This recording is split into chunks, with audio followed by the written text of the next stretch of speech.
सर्वांना माझा जय भीम। बघा, जेव्हा मी शूटला जायच्या आधी मी 3 वाजेपासून कामाला लागते। सर्वात आधी मी हॉल म्हणजे हा रूम पूर्ण आवरून घेते आणि हा रूम आवरला का मग मी स्वयंपाकाला लागते। बघा, चपात्या पण बनवल्या आणि इथे मी टमाटर आणि कांदे आणि तेलावरून लसणाची आणि चटणीची फोडणी दिली, जिरं पण टाकलेलं आणि इथे तिखट डाळ बनवली। आता मी सर्व बनवलं, पण भांडी पण वगैरे घासून झाले, किचन पण आवरलं, पूर्ण घर आवरलं, किचन आवरलं आणि तुम्हाला सांगते एवढं सर्व आवरून फक्त माझं एकच चुकलं, मी नाही घडीचा टाईम नाही घेतला। तर आता ना 5:45 झाले आणि मी रोनक आला शाळेतून आणि आता आम्ही चाललो वावरामध्ये।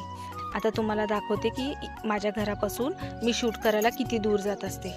हे माझं घर आहे, अजून बनलं नाही आहे, बनेल तेव्हा तुम्हाला मी दाखवणार। 2 वर्ष झाले तसंच पडित आहे। आता बघू, यावर्षी चाललाय विचार बांधायचा। कापूस विकला, जर पैसे उरले तर बनवू। आता बघा, आम्ही आता घराच्या मागून चाललो। बघा, घरामागे गेलं का हा रोड लागतो, रोडच्या नंतर खत लागतो, जिथे सगळं घरातली शेण वगैरे टाकतात ना, ते हे खत आहे। आता खतला पार केलं ना एक वावर आहे, आता तुम्हाला दाखवते वावर।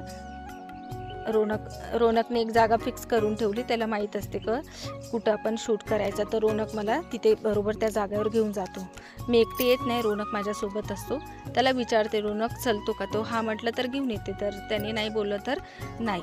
असा माझा रोजचा रुटीन असतो।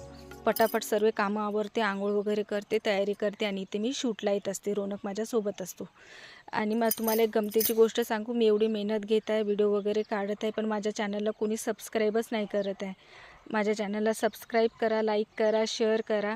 हे बघा, इथे बसत असतो आम्ही।